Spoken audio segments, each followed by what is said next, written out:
Então, mais uma vez, boa noite, respeitando então o horário e a todos que já estavam aqui pontualmente, né? Estamos com a sala cheia. Então, quero dar boa noite mais uma vez, agradecer a presença de todos. Me chamo Juliane Ferrari, sou primeira tesoureira do Cimesc. E hoje, então, a gente vai falar de um assunto muito interessante, que pelo jeito chamou a atenção dos colegas, que realmente o que que é a holding, né? A holding médica. Será que é vantajoso mesmo para o médico fazer uma holding médica? O que que é isso, né? Quais são as vantagens, possíveis desvantagens também, né, doutora Vanessa? Veremos. E teremos, então, duas palestrantes nessa noite. A nossa advogada, Vanessa Lisboa, que é especialista, então, em direito médico. E Ju, ligou o mudo no teu microfone. Opa! Não mexi nada, mas tudo bem. Voltou agora? Voltou. Ah, desculpa então. Então, a doutora Vanessa, que é advogada, especialista em direito médico, especialista em hold também, né, Vanessa? E que já é, então, atuante, né, no nosso sindicato já há alguns anos e conhecida aqui já por muitos, né? Sempre um prazer poder te receber no nosso semestre online, que é esse ciclo de palestras, onde a gente fez uma votação também dos temas que teriam interesse, né? Que os médicos realmente teriam interesse. Então, esse tema foi um dos mais votados. E a gente tenta, então, a cada 2 meses, está trazendo um tema de atualização importante para a área médica e que foi escolhido em votação por todos nós, né? Então, além da doutora Vanessa, a gente também vai contar com a presença da nossa contadora, Catiane Moro Silva, que também é nossa prestadora de serviço do sindicato também há muito tempo, e que a Catiane também vai poder, então, complementar, né, os dados apresentados pela doutora Vanessa e poder também tirar algumas dúvidas, porque fica essa questão também, né, tem a questão do direito e tem a questão da contabilidade. A gente sabe que os médicos não é de hoje, né, que sempre estiveram, então, na mira da Receita Federal, vamos dizer assim, né, não só pela questão dos faturamentos, que a gente sabe que mesmo com as dificuldades que temos hoje, relativamente acaba sendo maior do que outras profissões, mas também pela questão de cruzamento de dados, né, declaração de pacientes, e até os médicos que também são donos de clínicas, de casas de saúde, e que são realmente sócios, né, das suas próprias clínicas também, além de funcionários públicos. Então, tem sempre esse cruzamento de dados e acaba que o médico é realmente visado pela Receita, né? Então, eu acho que é muito interessante esse assunto, porque realmente o que que é, né, esse hold, eu acho que a gente tem dúvidas, eu tenho dúvidas, imagino que todos que estão aqui, vi que o número aumentou bastante também, né? Devem estar curiosos para saber mais sobre essa estrutura societária, porque não é uma estrutura societária, né, doutora Vanessa? E que deve ter realmente algumas vantagens, mas devem ter também algumas considerações, vamos dizer assim, que devem ser feitas. Então, abro a palavra, então, vamos começar pela doutora Vanessa e depois a doutora Catiane também. Obrigada. Boa noite a todos. É um prazer muito grande estar aqui. Muito obrigada pelo convite de novo, doutora Juliane. Esse projeto do Cimesc Online é um projeto que a gente tem muito carinho. Ele serviu para a gente poder levar para o médico de todo lugar do estado informações durante a pandemia, atualizações. E, claro, a pandemia acabou, mas o Cimesc Online veio para ficar.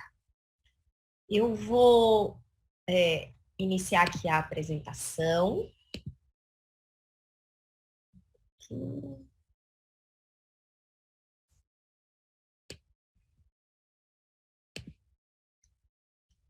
Deixa eu só ajeitar aqui.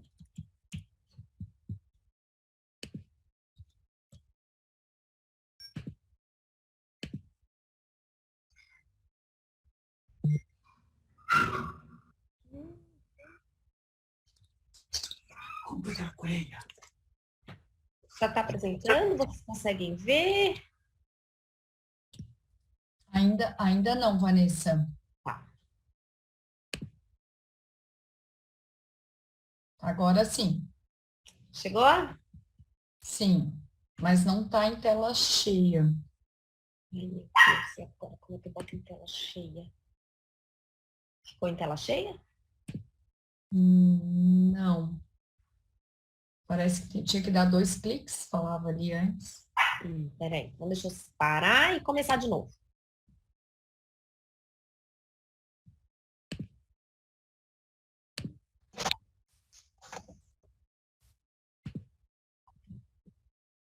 Vamos de novo.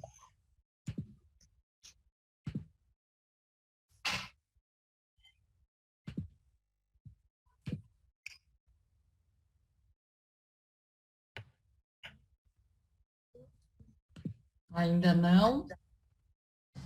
Oi? Mas acho que tá bom assim, Vanessa. Pode Ah, continuar. Fica tranquila. eu não consigo ver como é que está sendo visualizado, mas então tá. A doutora Juliane já me apresentou, eu sou Vanessa Lisboa, sou advogada, especialista em direito médico e holding.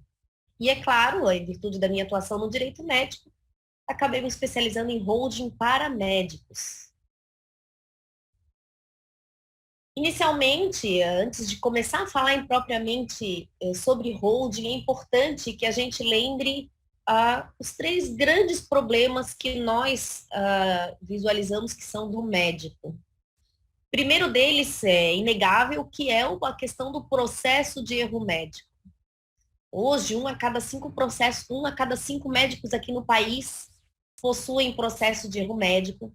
Nos Estados Unidos, esse índice está de 1 a cada 7 médicos. Então, aqui no Brasil já superou os processos de erro médico dos Estados Unidos. O outro grande problema que o médico carrega na vida dele é a alta tributação. Claro, vocês têm um bom ganho e aí a taxa de tributação do imposto de renda acaba sendo o valor máximo de 27,5% de tributação nos rendimentos de vocês. E por último, bens a inventariar. E aqui eu vou fazer uma pausa antes de falar de cada item aqui especificamente. O que acontece? Antigamente, que eu digo na geração dos nossos pais, dos nossos avós, nós tínhamos, eles não tinham muitos bens. O que eles deixaram para vocês, médicos, para os filhos deles? Educação. Então, muitos de vocês não receberam herança dos seus avós, os nossos pais não receberam herança dos avós, receberam educação. Essa educação que vocês receberam, a partir de então, vocês conseguiram construir um patrimônio. E vocês sim vão deixar um patrimônio para o filho de vocês. E no nosso sistema, a forma de deixar patrimônio é através do inventário, que é um sistema muito caro. É muito caro deixar, transferir o bem de uma pessoa para outra através do inventário. Mas vamos começar a falar, então, dos processos de erro médico. A gente fala no nosso escritório, o doutor Erial está aqui também, que existem 2 tipos de médico. Os que têm processo e os que vão ter processo. O terceiro tipo de médico é aquele que nunca teve, nunca vai ter, esse daí está cada vez mais extinto, né?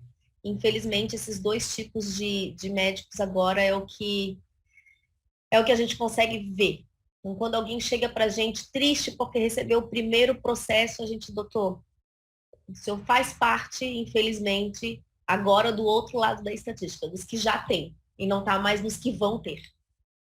Então, isso é uma realidade que vocês já estão vivendo. E os processos de erro médico, nós temos uma evolução histórica nos últimos anos, né? O Superior Tribunal de Justiça, ele visualizou que houve um aumento de 1.600% nos últimos 10 anos de processo contra médicos. E é claro, aumentando o número de processos, aumenta com certeza o número de condenações.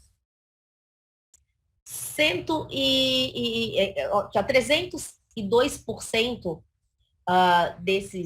dos processos são efetivamente de erro médico.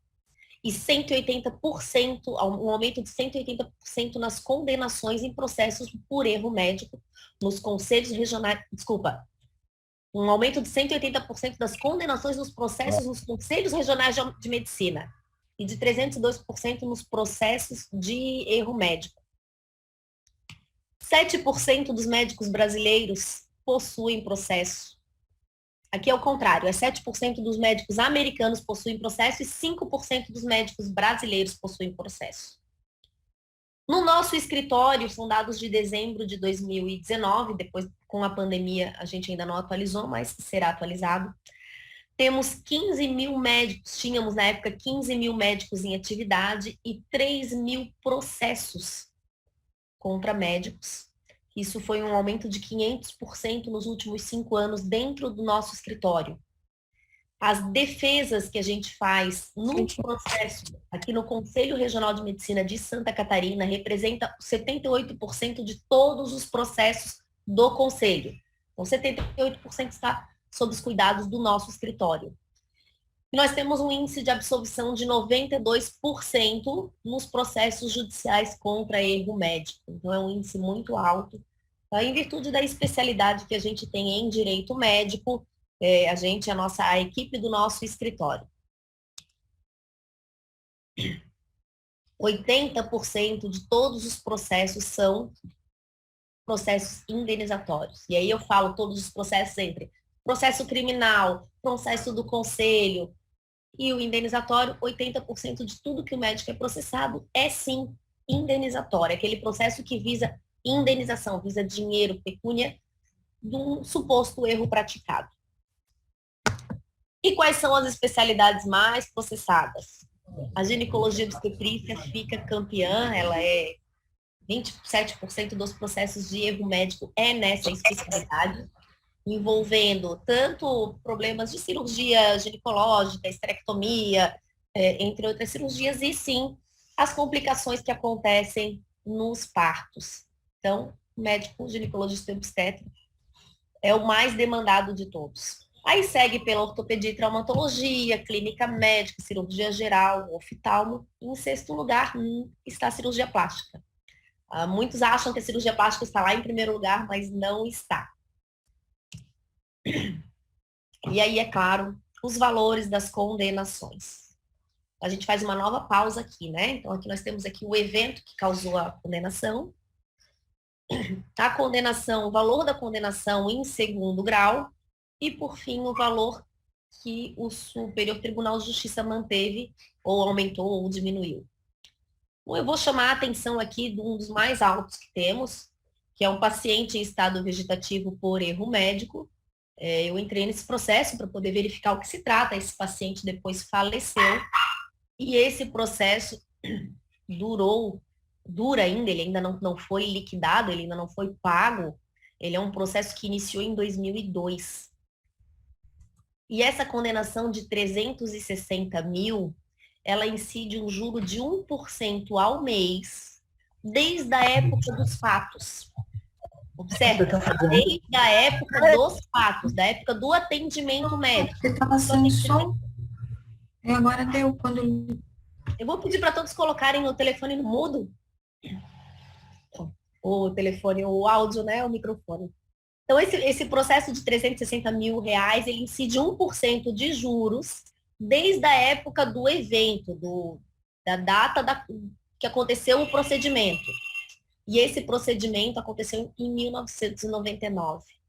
Então, 1% ao mês, desde aquela época, em cima de 360 mil, essa condenação já está beirando os 2 milhões de reais. Tá? Então, esse é o valor que o médico, nesse processo, terá que desembolsar para pagar essa condenação, aproximadamente 2 milhões de reais.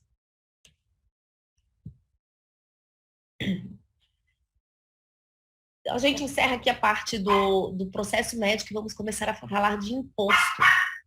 Todo cidadão de uma nação tem uma obrigação de pagar imposto. mas sem ser explorado pelo fisco do governo, né? Nosso governo, nosso sistema tributário brasileiro, ele é muito, muito, muito intenso. Muitas vezes, e eu acredito que vocês médicos já sentiram isso, de se sentir explorado.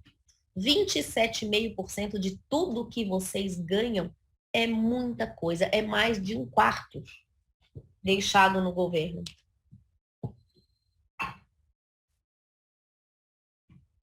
O ITCMD é um outro imposto que vocês pagam, sim, e ele é conhecido aqui no nosso mundo jurídico como o imposto da morte. Por quê? Porque é um imposto que é pago pelos familiares, né?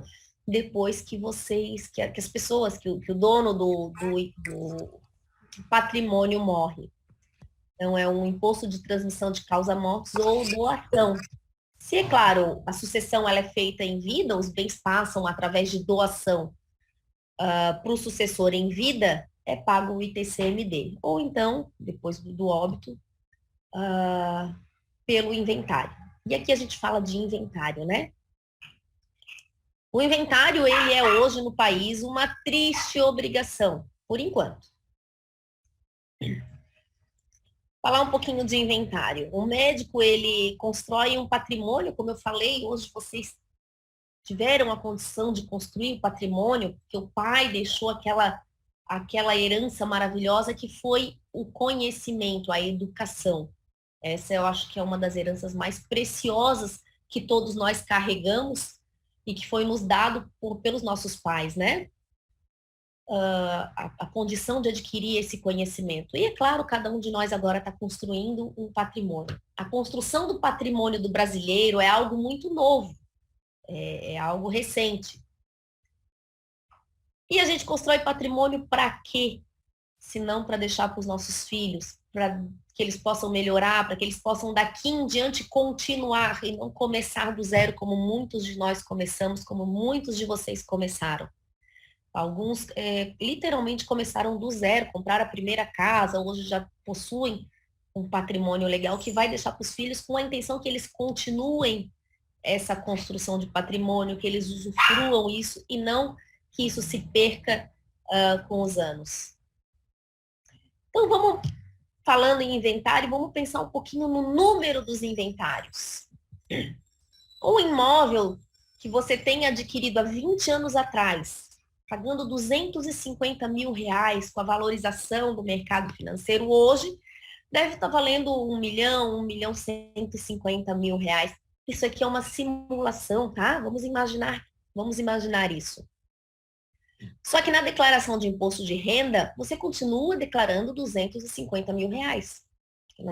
O imóvel está no seu patrimônio, você ainda não vendeu esse imóvel, então continua declarando 250 mil reais, apesar do valor dele estar em 1.150 mil. E as despesas desse inventário, da pessoa que está deixando esse bem para os seus filhos?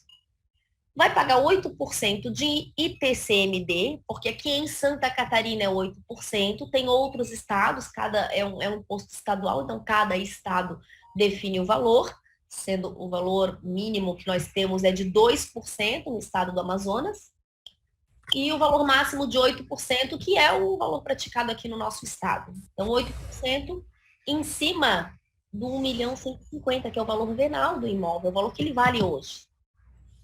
Honorários advocatícios, nós temos uma tabela de honorários da OAB.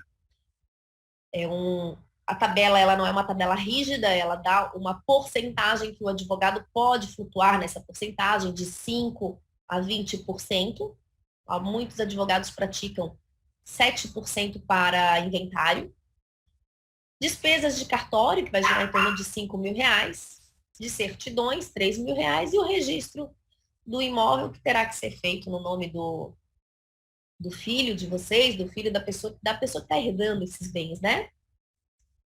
Então, nós temos um total nesse inventário de 187.500, que corresponde a 17% do patrimônio. Isso, gente, no inventário simples, onde não tem nenhum problema e onde o filho vai ter esse valor, claro, em mãos para pagar esse inventário. E aí eu pergunto, quem é que tem 187.500 hoje para pagar somente as despesas do inventário para poder receber esse patrimônio, né? Qual é o filho que tem esse valor? Quando não tem o valor, qual é a solução encontrada? Vender o imóvel para poder levantar dinheiro. A venda do imóvel no inventário, existe uma taxinha de deságio, que é uma desvalorização do imóvel, em aproximadamente 20%. Então, é claro, o imóvel de 1.150.000 vai valer, vai ser vendido, né, por 920 mil reais. E vai incidir aí um ganho de capital para o filho de 15%, que vai receber esse valor, na venda do imóvel, então vai ter incidência de 15% de ganho de capital. E aí a gente retoma nossas contas, né? De quanto é que está saindo esse inventário.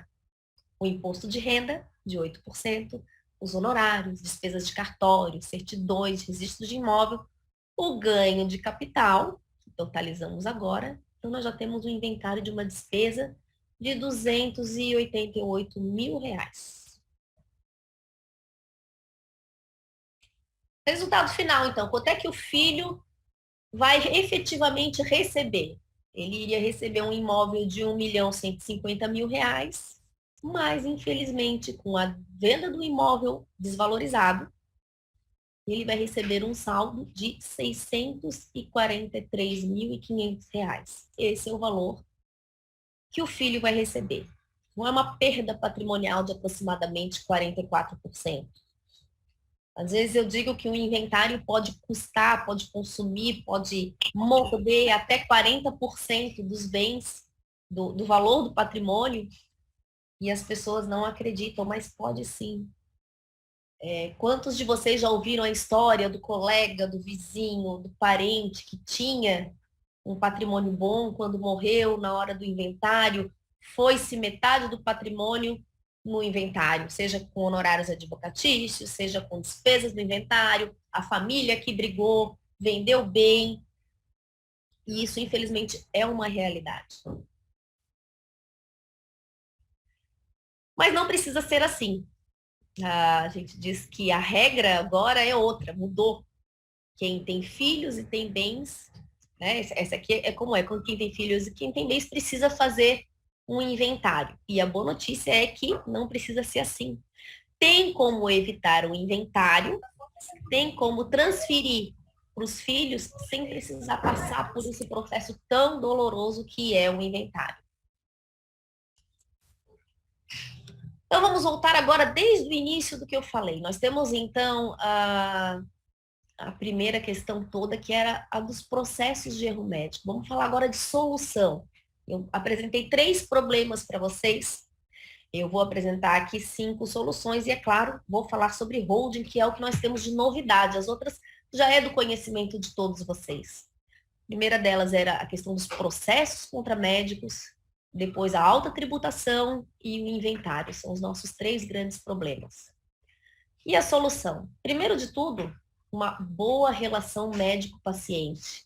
E médico-equipe também técnica, né? Muitos processos acontecem porque o médico não tem uma boa relação com a equipe técnica, não tem uma boa relação com a equipe de enfermagem, não tem uma boa relação com seus colegas de trabalho. E são essas pessoas que vão bater lá no ouvido do paciente e dizer, poxa vida, que pena que tu estavas no plantão do doutor fulano. Porque sempre dá meleca no plantão do doutor fulano. Tá? Então, ter essa relação, essa boa relação médico-paciente, médico-equipe assistencial é muito importante. Segunda questão é o prontuário médico. O prontuário médico é a base de defesa de vocês, tanto no conselho quanto no judiciário. E sim, ela é uma obrigação do médico, não é uma faculdade, é obrigação anotar o prontuário, e quanto mais bem anotado, melhor. Todos os dados da defesa de vocês, a gente vai tirar desse prontuário. E é ele que vai absolver vocês num processo de erro médico, por exemplo. O termo de consentimento informado é outro documento que faz parte do prontuário médico. Cada vez mais a gente vê a necessidade desse termo de consentimento informado nas defesas profissionais. Por quê? Hoje, quando a gente fala em processo contra médico, a gente fala também em direito à informação. O paciente tem direito a receber as informações claras sobre o processo, o procedimento que ele vai fazer, sobre prognósticos, todas as questões envolvendo a saúde do paciente, ele tem direito a essa informação. E como é que a gente prova no processo que vocês prestaram a informação? Juntando o termo de consentimento informado.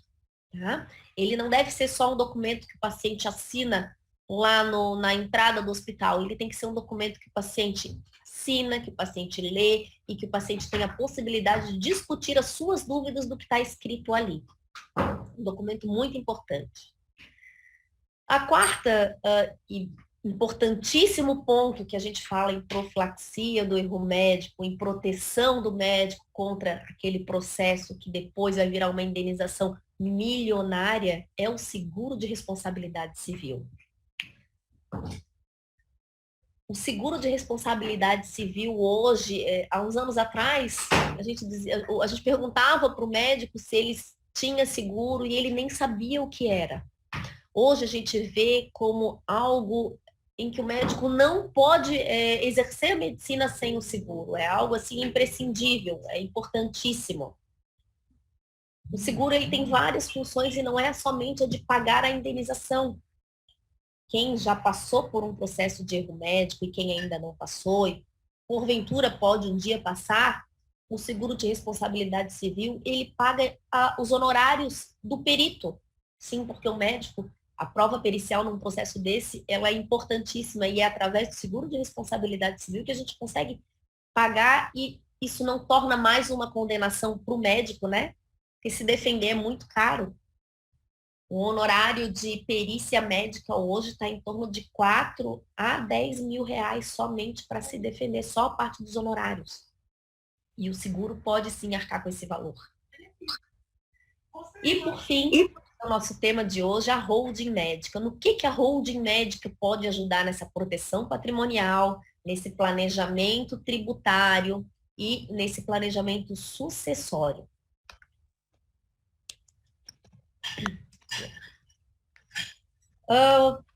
Proteção patrimonial, ela vai é uma ferramenta a mais e uma forma diferente de proteger o patrimônio do médico. Planejamento tributário, através da holding médica, a gente consegue diminuir a incidência da tributação, tanto nas transações patrimoniais e, em muitos casos, inclusive no imposto, na incidência do imposto de renda para muitos médicos. E o planejamento sucessório, ela é uma ferramenta muito eficaz para eliminar de vez o inventário. A holding médica, ela é um sistema que funciona através de sistema cofre. Então, como é que seria esse sistema cofre? É como a gente pegar todo o patrimônio do médico e colocar dentro de um cofre e fechar esse cofre. Através de um CNPJ, esse cofre ele é uma empresa, é um CNPJ, e nesse CNPJ possuem cláusulas de proteção. Essas cláusulas de proteção vão desde incomunicabilidade com os regimes de casamento dos filhos, por exemplo, eu sou pai, fiz uma holding, vou transferir a minha holding para os meus filhos quando eu morrer, né? Só que meus filhos são casados ou ainda vão se casar. Dentro da holding tem uma cláusula de incomunicabilidade de regime. Então, ela não vai comunicar com o regime dos filhos, mantendo o patrimônio, no regime de casamento dos filhos, mantendo o patrimônio protegido naquela família, naquele núcleo familiar. Vamos seguindo aqui. Como é que se faz isso, né? Então, o médico, ele tem o patrimônio e vai colocar esse patrimônio dele dentro de uma PJ, que a gente chama de PJ Cofre. Mas ela é uma empresa que não tem uma atividade. Assim, poxa, doutora, mas eu sempre pensei que a PJ precisasse exercer uma atividade. Como é que a gente tem uma empresa que não faz nada? Certo? Nosso sistema, ele permite sim que a empresa não faça nada. Eu não sei quantos de vocês já criaram empresa, aqueles que criaram já sabem disso. Antes de exercer uma atividade empresarial com uma PJ, nós temos que criar a PJ. E a nossa lei, ela não estabelece nenhum prazo, depois que tu cria a PJ, para ela iniciar o exercício da atividade dela. Ela não estabelece esse prazo, a nossa lei não estabelece. Então, se tu tens uma PJ que não está fazendo nada, a lei não estabelece um prazo para que inicie essa atividade. Tem alguém fazendo risquinho aqui na minha tela? Bom. É verdade. Tá vendo? Apareceram uns risquinhos aqui, mas vamos lá. Sim.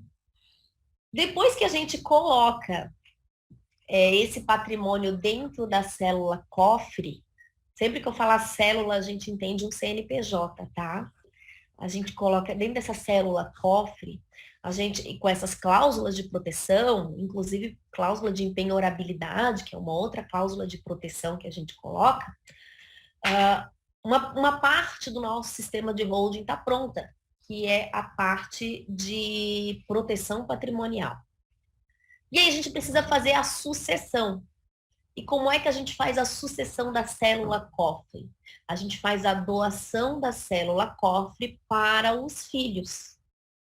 Mas deixamos nesse processo de doação todo, 100%, todo o controle do sistema de holding, o controle dessa célula cofre nas mãos do patriarca, do dono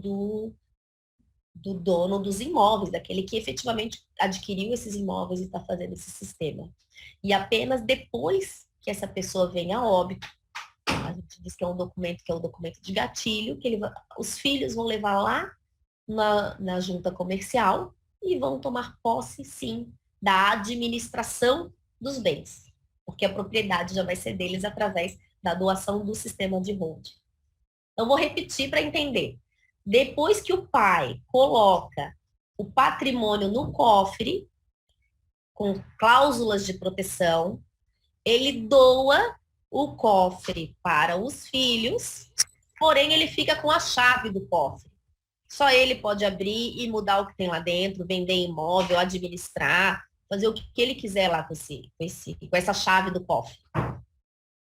Após o óbito dessa pessoa que tem a chave do cofre, é que a chave vai para a mão dos filhos. E aí sim eles podem movimentar aqueles bens da forma que eles entenderem adequado.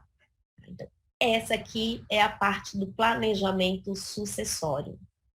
Ela é feita com muito carinho, com muito amor, porque é um momento em que o pai, e acredito que são poucos os pais, que fazem isso, que planejam e que criam um sistema para deixar para os seus filhos, dizendo, olha, aqui estão os bens que eu deixei para vocês de forma organizada, de forma clara.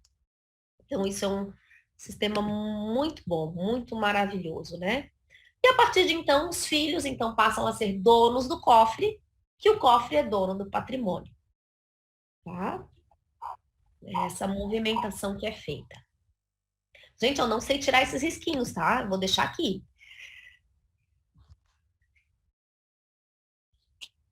Mas como é que esse sistema de holding vai me ajudar na economia tributária, né?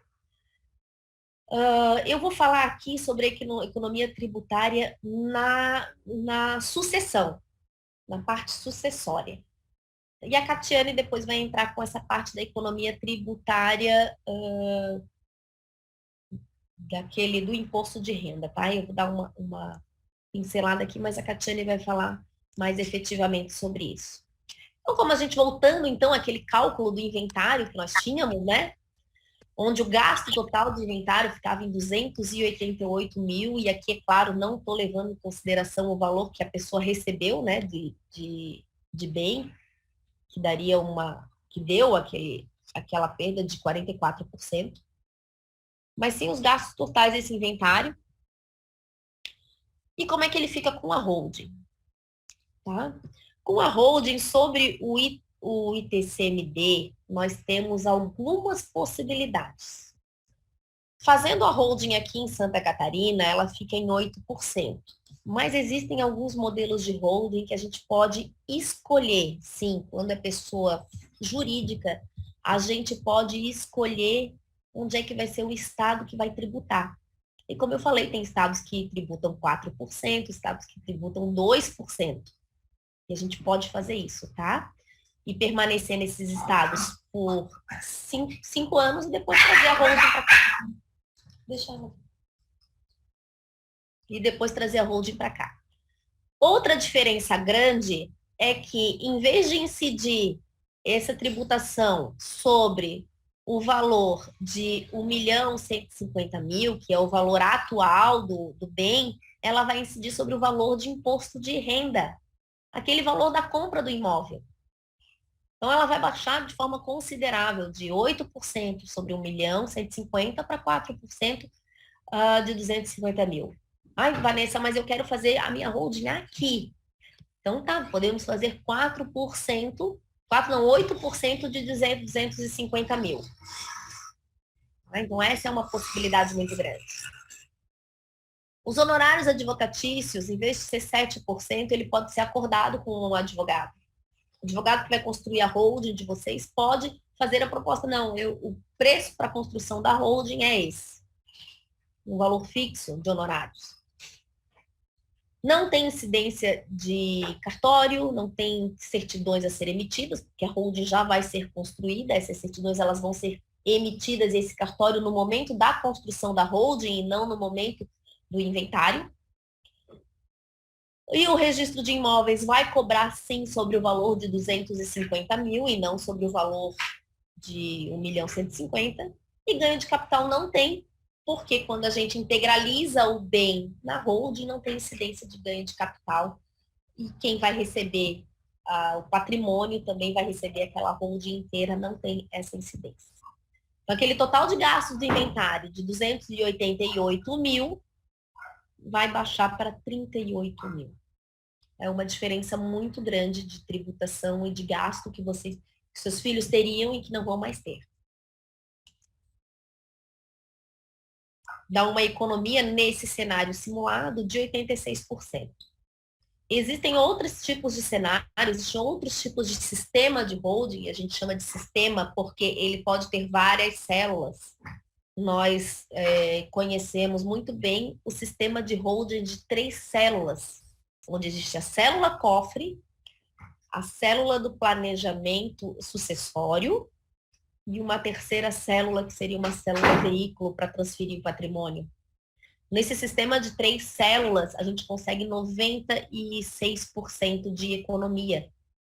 Exatamente porque esse valor de imposto de ITCMD, ele cai para 8% sobre 10 mil reais, que é 800 reais.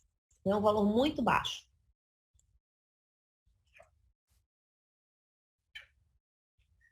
E esse imposto sobre a herança no mundo, né? O nosso país, ele ainda é um dos que menos cobra o imposto sobre a herança, o imposto causa-mortes no mundo. França, Japão, Alemanha, Suíça, Inglaterra, Estados Unidos e o Chile, esse imposto é muito mais alto. Então, só para vocês verem que, apesar do inventário ser caro aqui no Brasil, ele pode ser pior, tá? Ele poderia ser pior. E já tem projeto tramitando no Congresso para aumentar esse TCMD de 8% para 24%. Ainda vai ficar menor do que o valor que cobra o Chile, mas já tem projeto para aumentar esse imposto. Como eu falei, economia tributária, a Catiane vai falar melhor sobre essa redução da carga tributária em imposto de renda. E aí, claro, vamos voltar a falar nas nossas células do sistema de holding. Eu falei numa célula cofre, que faz a questão toda da proteção patrimonial e organização patrimonial. E a gente entraria aqui, então, para o médico, né, para o profissional médico, a segunda célula. E essa célula vocês já conhecem muito bem, que é a tal da pejotização do médico. É uma célula onde o médico vai exercer a atividade dele, né? Vai tributar a atividade dele. E é claro, a maioria dos médicos aqui que já são pejotizados sabem que existe uma redução muito grande de tributação de imposto de renda quando a pessoa trabalha e fatura o imposto de renda na pessoa jurídica. Tá?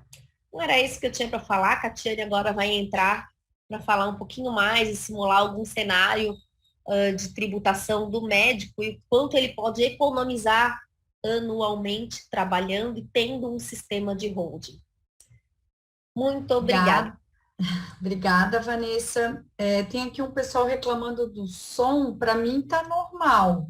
Não sei se alguém mais está com alguma dificuldade. Antes da Catiane, então, continuar, desculpa te interromper, Catiane, que o pessoal está perguntando a questão que está gravado, então sim, está sendo gravado.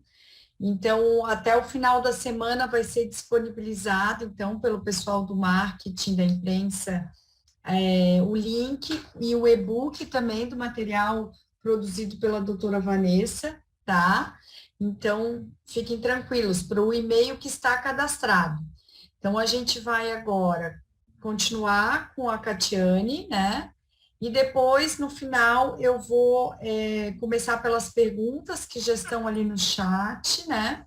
E se alguém também depois quiser se manifestar, perguntar ao vivo, também vai ser convidado a se manifestar, tá bom? Só para a gente responder uma ordem, daí peço para o pessoal também levantar a mão e eu que vou coordenar e vou fazendo as perguntas. Então, Catiane, pode continuar, obrigada. Obrigada, doutora. Boa noite a todos. Eu sou a Catiane, contadora do sindicato. Eu vou demonstrar para vocês a redução que existe na pessoa física versus a holding, né? Pode colocar outro. Então, aqui eu fiz um exemplo, né, onde o médico ele tem um rendimento de vínculo, tem um rendimento de aluguel e tem os descontos de imposto de renda, que ali está incluso despesa médica, previdência privada, enfim, todos os descontos permitidos dentro do imposto de renda. Então, nesse cenário, ele fica com uma base de cálculo de 169 mil, onde gera um imposto a pagar de quase 24 mil reais. Então, com a holding, ele consegue passar esse rendimento de aluguel para a holding e sai da pessoa física dele. E ele continua com os mesmos descontos, a base de cálculo dele reduz e, com isso, o imposto de renda dele também reduz em quase 38%. Então, ele deixa de pagar quase 24 mil e passa a pagar 9 mil reais de imposto de renda na sua pessoa física. Eu sou um médico aposentado ou eu tenho isenção de imposto de renda em função de alguma doença, mas eu tenho imóveis onde eu alugo. Nesse cenário, a diferença não vai ter, porque, na verdade, como o médico ele tem essa isenção do imposto de renda, não vai afetar o imposto de renda dele em si. Ele vai ter a vantagem, como a Vanessa já explicou anteriormente, na redução em relação ao inventário, às taxas que são cobradas para transferência patrimonial. Doutora Juliane, passo a palavra. Obrigada, Catiane. Então, pessoal, vamos lá. Temos muitas perguntas, né? Realmente é um assunto, acho que ainda muito novo, pelo menos para mim imagino que o pessoal tenha bastante dúvida. Então, eu vou começar pelas perguntas, então, que já estão aqui, né, aqui no nosso chat. E depois, como eu já falei, quem quiser já pode ir levantando a mãozinha, tá? Que eu vou ficar de olho aqui para chamar também o pessoal, tá? São 8h15, então acho que a gente vai ter um bom tempo aí também para responder as perguntas e não ficar tão cansativo, né? Então, vamos lá, vamos começar aqui pela ordem, né? Também, se a pessoa que escreveu, eu vou perguntar, se quiser perguntar ao vivo, também pode perguntar. Então, Ana Carolina Tavares, tá? O prontuário tem alguma superioridade com relação ao termo de consentimento lido e assinado? Então, é a primeira pergunta que a Vanessa estava também explicando ali da proteção, né? As formas de proteção do médico. Tá. Doutora, o prontuário, ele faz... o termo de consentimento informado é um documento que compõe o prontuário. Então, o prontuário, ele é o todo, o termo de consentimento informado é um documento que está dentro dele. Superioridade é um documento que compõe, então ele faz parte do termo o termo de consentimento informado faz parte do prontuário, do bojo documental que o médico tem obrigação de manter, de construir, de fazer. Obrigada. Doutor Pablo, a holding já pode ser aberta com um único imóvel? Sim, sim. Existe um procedimento que a gente faz para abrir a holding, tá? A primeira questão toda que a gente avalia, a gente faz uma primeira consulta com quem tem interesse em abrir uma holding, que nós chamamos de consulta de viabilidade. O que é essa consulta de viabilidade? É uma reunião entre o advogado, pode ser eu ou outro profissional que vai construir a sua holding, aquele profissional que você vai escolher, e nós vamos verificar se vocês preenchem os requisitos para a construção da holding. E quais são esses requisitos mínimos? Primeiro de tudo, qual é a intenção da tua holding? Você me procurar querendo construir uma holding porque você está casado e quer se separar e quer proteger o seu patrimônio desse divórcio, eu já vou dizer, olha, isso não é um motivo para construir uma holding. A gente não pode construir uma holding para burlar um sistema que existe. Se você me procurar dizendo, olha, Vanessa, eu fui condenado e eu quero construir a holding para eu não ter que pagar a indenização, eu já vou dizer também, eu não posso construir uma holding para burlar um sistema. Eu posso construir uma holding, sim, para fazer uso dos benefícios tributários que o nosso Estado, que o nosso país tem de incentivo para a construção de empresas, esses benefícios tributários, como o imposto de renda a 15%, é um benefício tributário que o nosso sistema concede para uma empresa, por exemplo. Fazer uso desses benefícios, sim. Fazer uso do planejamento sucessório, sim.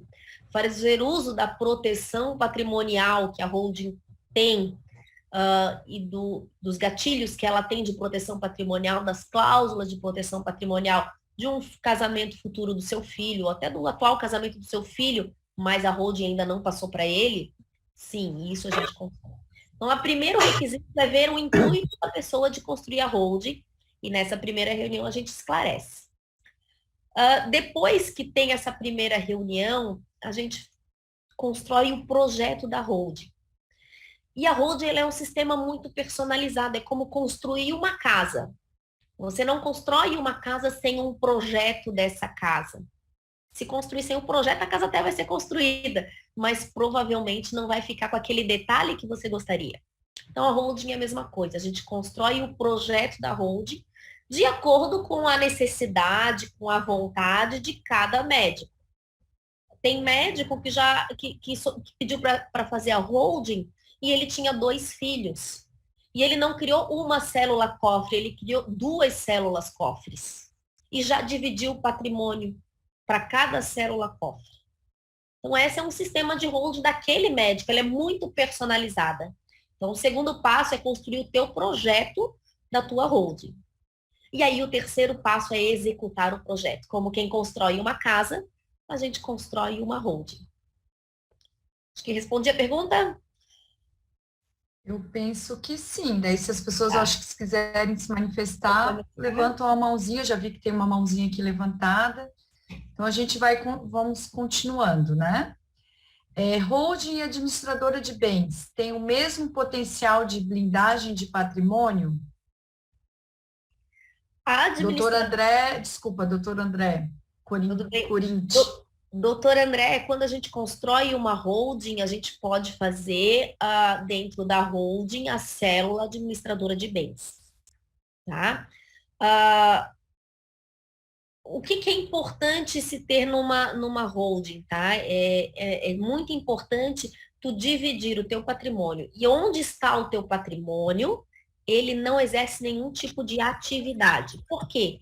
Qualquer tipo de atividade, aquela célula que exerce uma atividade, ela tem um risco inerente. Qualquer tipo de atividade tem um risco inerente.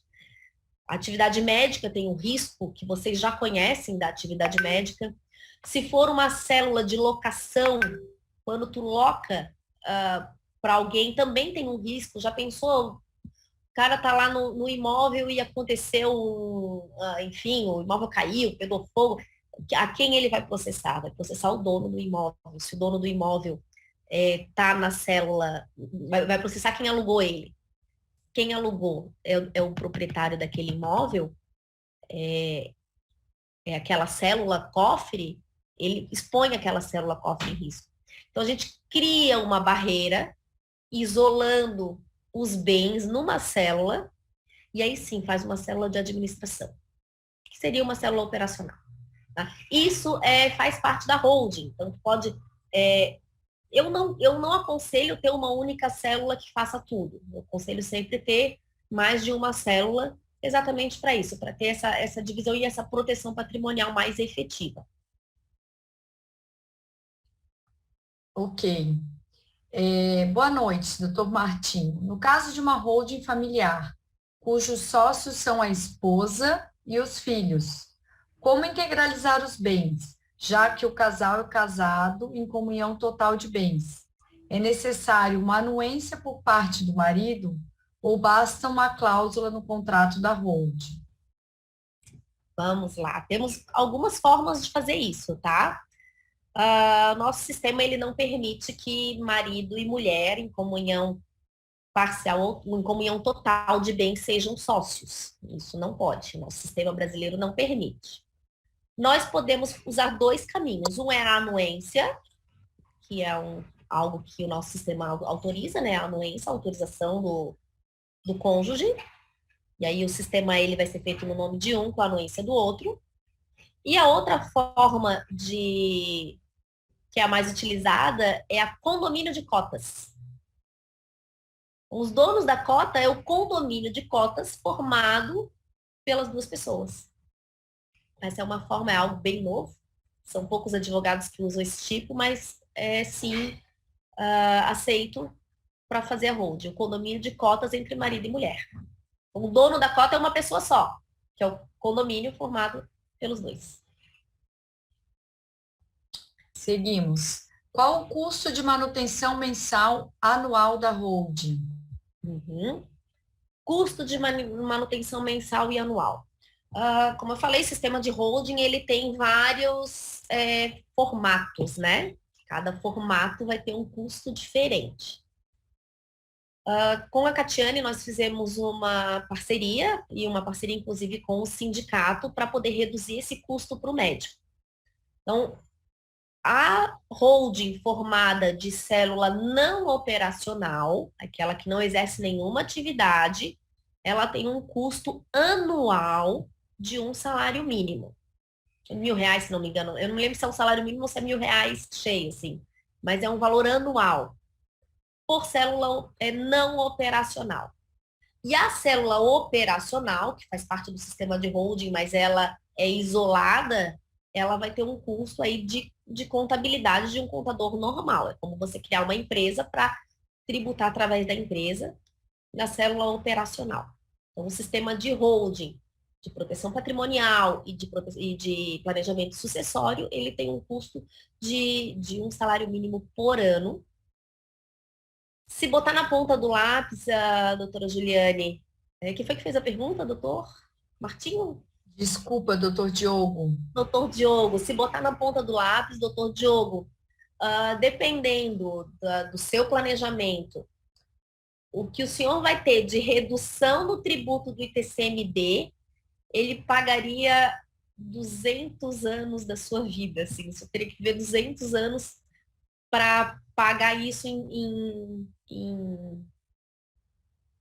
esse custo da holding, né, para poder ser pago. Então, ele é uma redução muito grande e o custo acaba compensando. Doutora Patrícia Guzatti, como fica a tributação sobre a venda de um imóvel já incorporado na holding? Catiane, vou deixar contigo. Na verdade, essa questão eu vou ter que responder depois. Teria que pesquisar se tem redução de custos, mas eu acredito que a pessoa jurídica ela não tenha ganho de capital na venda de um imóvel. Mas, doutora, depois eu me comprometo amanhã, no máximo na quinta-feira, estar lhe respondendo certinho essa questão. Doutora, o importante também é a senhora pensar no que vai ser feito com esse valor. Esse valor está sendo vendido para compra de novo bem. A maioria das pessoas que tem holding e que vendem um imóvel na holding, elas já têm um planejamento para esse valor, que é a compra de um outro imóvel, um investimento. Tá? Então, isso. E aí, fazendo essa compra no mesmo ano, no mesmo período, né? Ele não tem a incidência do ganho de capital. Então, isso também é uma questão de planejamento para vender e fazer a venda e a compra no mesmo ano. Eu vou intercalar agora com o Fábio, que levantou a mão. mãozinha levantada, né? Fábio está por aqui, prestigiar, Opa. já que foi... Boa noite. Não, aqui a minha pergunta, achei melhor falar, porque pode ser um pouquinho mais complicada. Pensando no futuro, né? A maioria dos médicos já é uma PJ, né? Então ele já tem uma célula operacional, vamos dizer assim, né? Que é a célula onde presta serviços médicos. E esse ano, né, a gente teve uma proposta de reforma tributária que quase foi para frente, né? Onde você teria uma queda no imposto incidente na nota fiscal, né? Quer dizer, você teria uma queda no imposto na nota fiscal, mas, em compensação, teria a criação do imposto sobre o dividendo quando ele é passado para a pessoa física, né? Então, hoje, o imposto da pessoa jurídica que fica ali entre 16%, 17% em cima da nota fiscal, incluindo todos os tributos de imposto de renda, contribuição social, PIS, COFINS, isso tudo, né? Isso já cairia, mas existiria um imposto sobre quando você passa esse valor da PJ para a pessoa física como dividendos, né?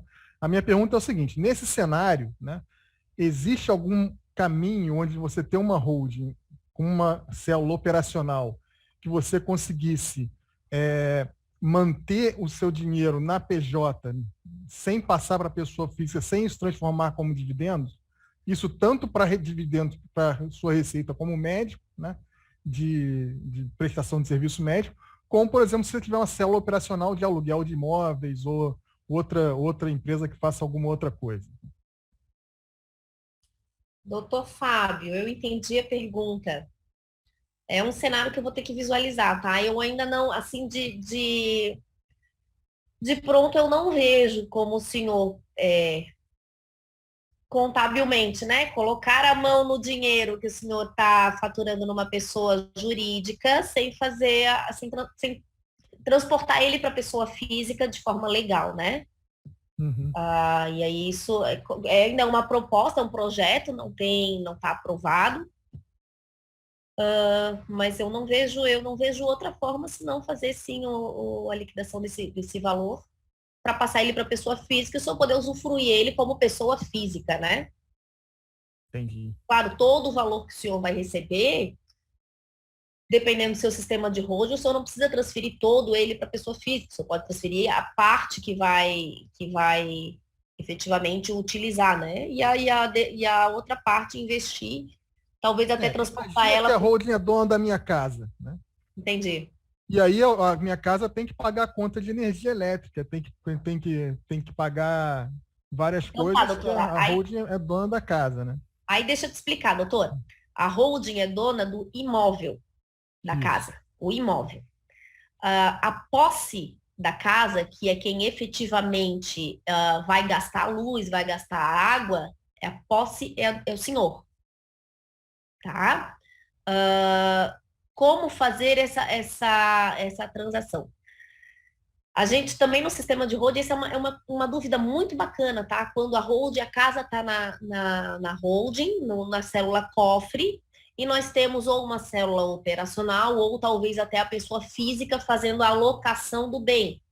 E sim, o senhor pode alugar um bem que é seu mesmo, não tem problema, tá? Porque, na verdade, não é seu, ele é da holding, e o senhor é uma outra pessoa. Então, a gente faz, sim, um contrato entre a PJ e a pessoa que está usando o bem. A gente aluga a posse do bem. O bem, ele tem uma propriedade e uma posse. Geralmente, quem tem um bem exerce a posse desse bem, mas ele pode ser exercido de formas diferentes. Então, a holding tem a propriedade e a posse vai ser exercida por quem? Pode exercer a posse de viver naquele bem e pode também exercer a posse de alugar aquele bem para terceiro. Quer ver um exemplo? Digamos que o senhor tem um apartamento em Portugal. O apartamento é seu, lá em Portugal. E eu vou dizer, Fábio, eu quero usar o teu apartamento em Portugal, posso? Tu vai dizer, pode. Eu vou passar uns 2 anos lá em Portugal e eu quero usar o teu apartamento de lá. Tu vai me dar a chave e vai dizer, Vanessa, pode usar, eu só quero que tu mantenha a conta de luz, água, telefone e os impostos pagos. De quem é esse imóvel? É da Vanessa? Não, é do Fábio.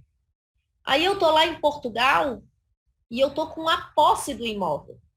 E com a posse do imóvel, eu alugo para um terceiro. Quem foi que alugou o imóvel? Foi o Fábio? Não, foi a Vanessa. Quem fez o contrato de locação do imóvel foi o Fábio? Não, foi a Vanessa. Quem vai receber os frutos desse aluguel é o Fábio? Não, é a Vanessa. Se der um problema nesse aluguel, quem é que vai arcar com essa despesa, com essa responsabilidade? É o Fábio? Não, é a Vanessa.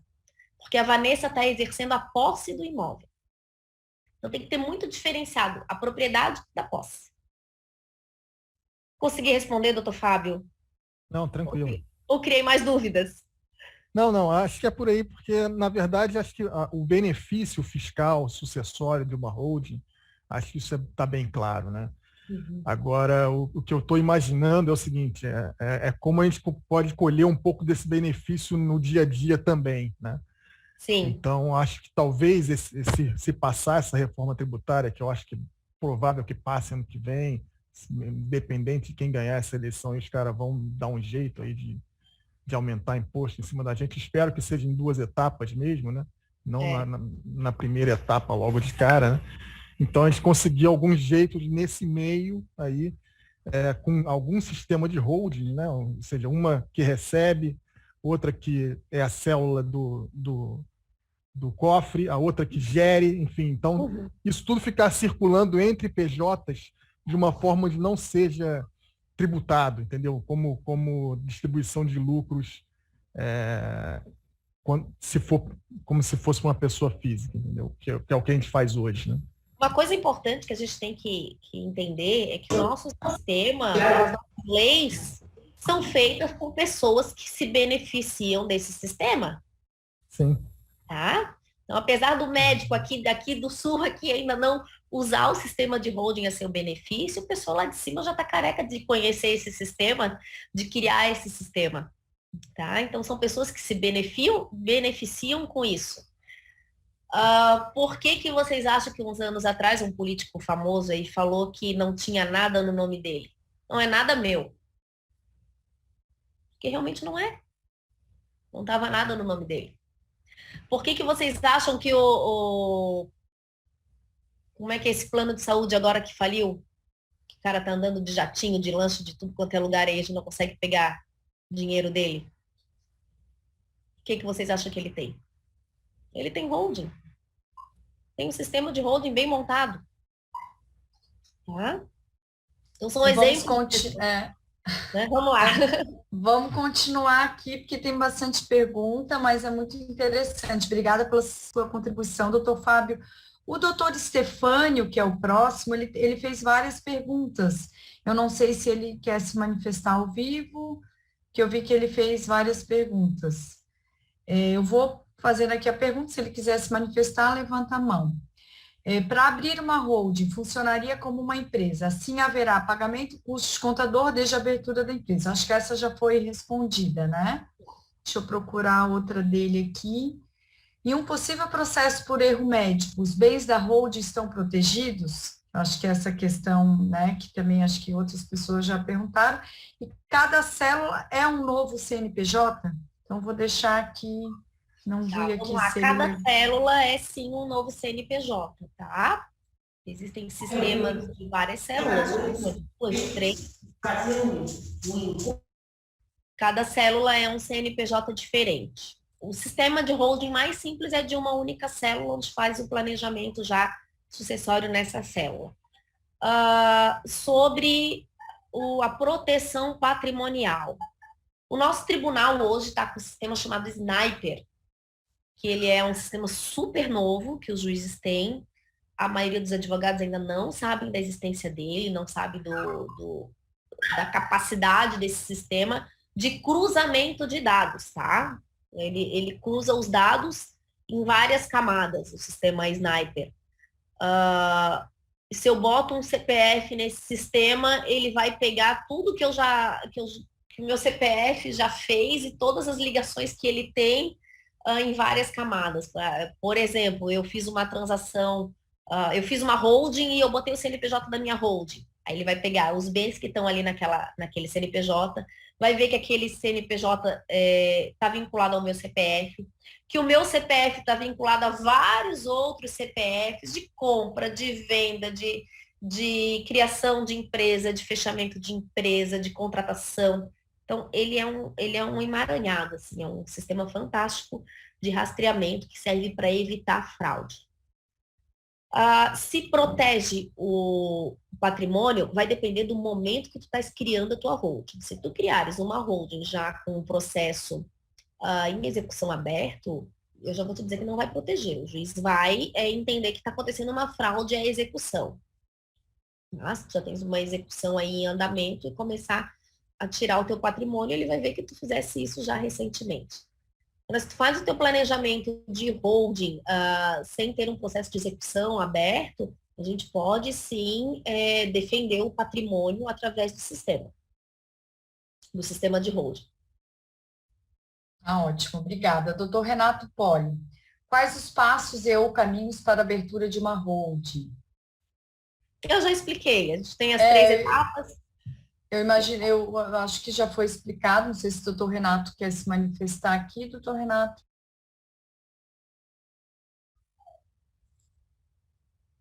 O Wilson Busato. Oi. Oi, quer falar, Renato? Não, querido, tudo bem, tá tudo bom, tá explicado. Obrigado. Tá ótimo, obrigada. Doutor Wilson Busato Júnior, como fica a tributação sobre a venda de um imóvel já incorporado na holding?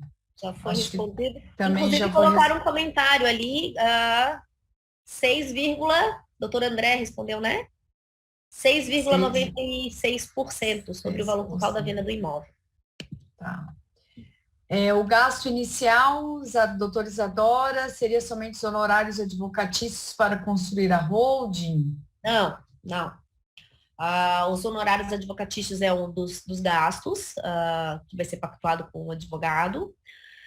E tem as despesas de construção de uma PJ, então são despesas de cartório, tem o imposto.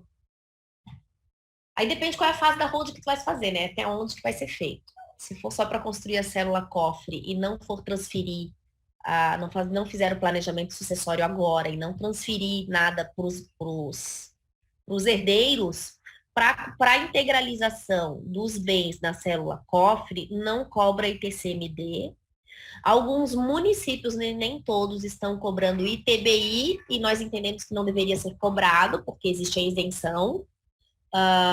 E existe, por exemplo, aqui em Florianópolis, é um exemplo que eu posso dar, ele tem um processo para isenção do ITBI para poder integralizar bem imóvel na célula cofre.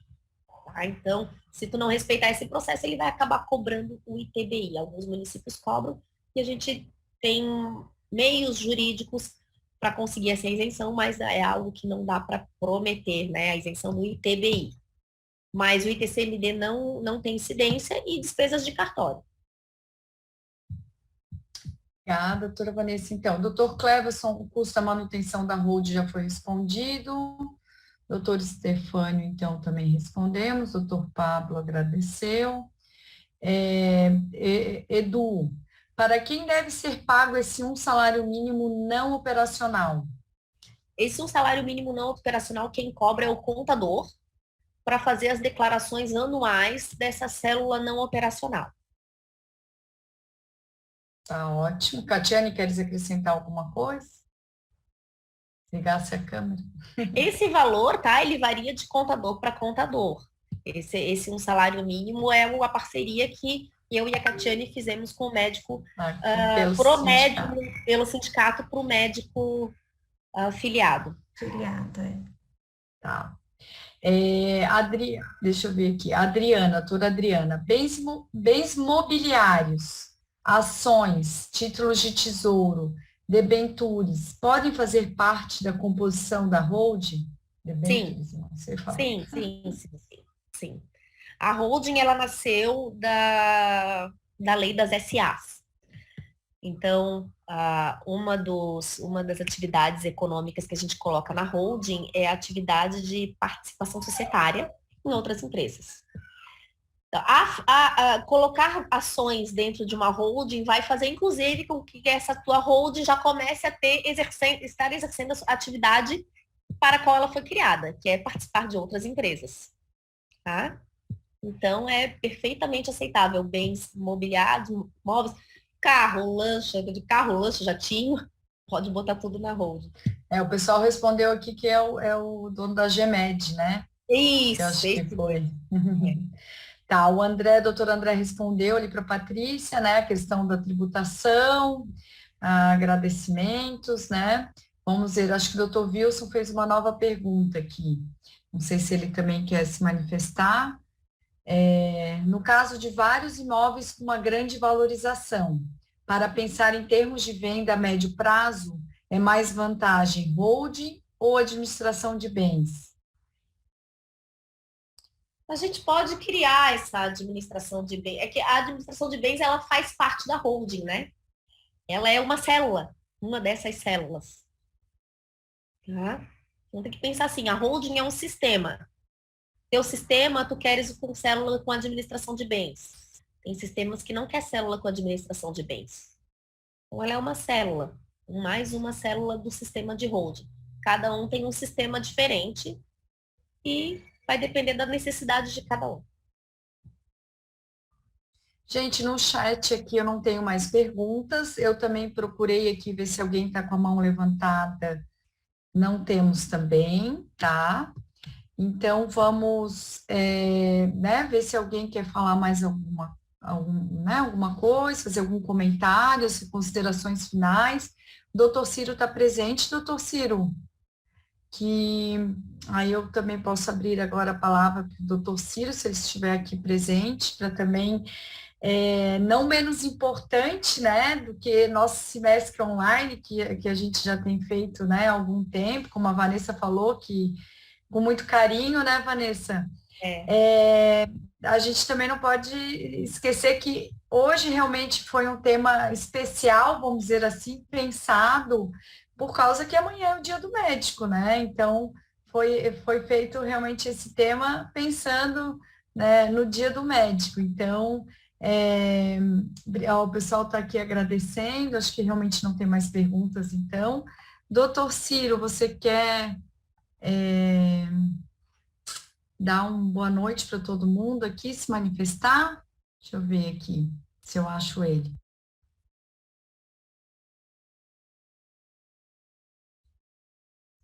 Sim, Sônia, vai ser gravado e vai ser disponibilizado, tá? Até sexta-feira aqui. Doutor Ciro? Deixa eu ver.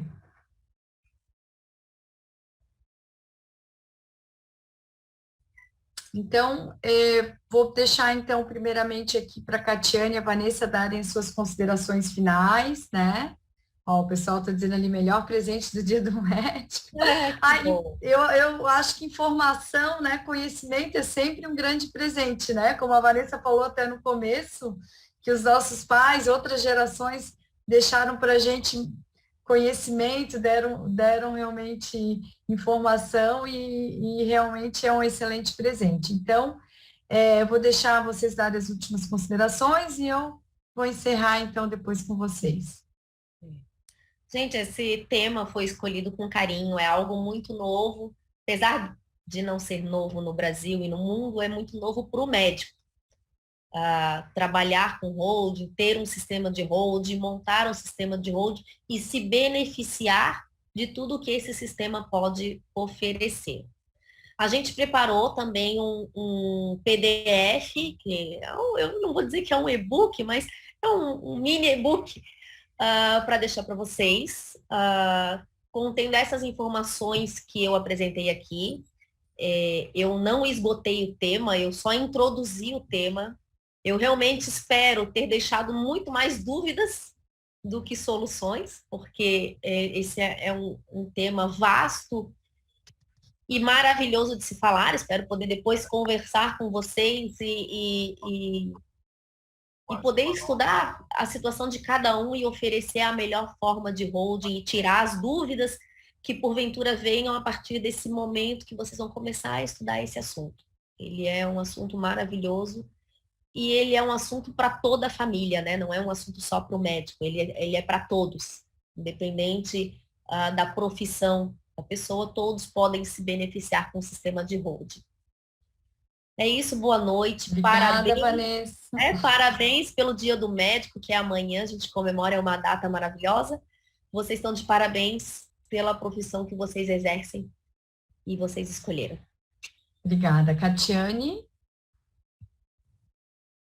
Boa noite a todos, né? Eu agradeço a doutora Juliane e a Vanessa pela participação nessa palestra de um tema, como a Vanessa falou, que é antigo, mas novo para muita gente, né? E um tema muito interessante, que tem particularidades, né? Cada pessoa com a sua necessidade, e é uma forma de proteger o patrimônio do médico, né? Já que ele às vezes é tão visado em processos. Agradeço a oportunidade novamente, boa noite a todos e aos médicos, um feliz Dia dos Médicos amanhã. Obrigada. Eu estava chamando o doutor Ciro, mas o doutor Ciro está numa reunião presencial em Joinville, gente. Então, desculpa, ele não vai conseguir falar agora com a gente. Mas, então, mais uma vez, obrigada. Tivemos uma participação bem expressiva, ficamos contentes, né? E realmente é um tema muito interessante. Parabenizar também a todos, então, amanhã, pelo Dia do Médico, essa profissão que tanto nos honra e que ainda temos muito que aprender, né? Mas que a gente realmente fica feliz de saber que é possível, né? Ter uma vida mais digna e com melhores condições de trabalho e de melhores remunerações. Tá? Um abraço a todos, então. E em nome, então, do Semestre Online, eu encerro hoje. Agradeço vocês. Boa noite.